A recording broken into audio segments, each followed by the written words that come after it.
There are two parts to the front of the engine, a fan section and a compressor section. The problem occurred in the fan section. In the third stage, integrally bladed rotor is what we call it, IVR. That rotor and blades spin very rapidly, okay? But there's another part to the engine we call stators, which are kind of like the cowling around the engine.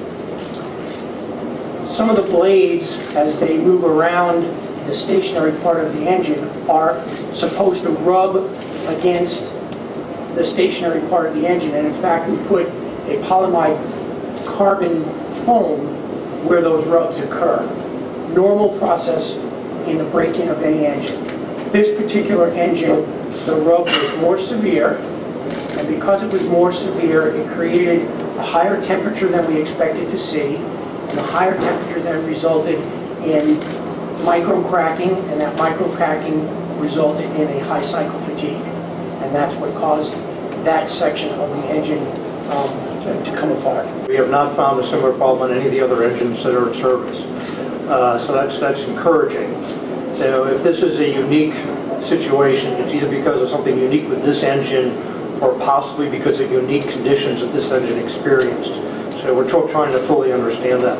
At this stage of the game, I do not see this as any kind of a major setback.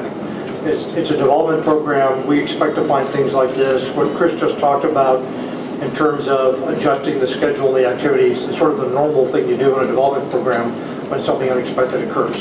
So at this point, it's an unfortunate timing because of Farnborough, because the expectation to have the aircraft here, but it's not a major setback. Everybody's still in this program. And the reason for that is very simple. This is a quantum improvement in air dominance. It's going to be an aircraft that will set the countries that have it apart from countries that don't by a significant margin for the next few decades.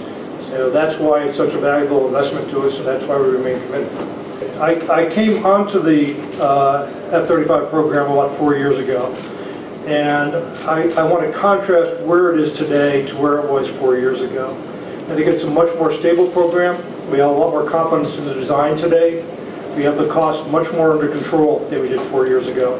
Since the inception of the program, I believe the unit cost of the airframe portion of the program has gone down about 60%. Our last lot of airplanes that we negotiated with an engine, with an airframe, with profit for all the suppliers, came in at about $112 million. And our plan is, in 2019, in FY19 dollars, I believe we can get between an $80 and an $85 million airplane. Lockheed Martin will tell you with the blueprint for affordability now, our goal is to get it below $80 million. And that would be comparable to many fourth generation airplanes at that point in time. And that's a very easy equation for someone to understand. Fifth generation capability for a fourth generation price.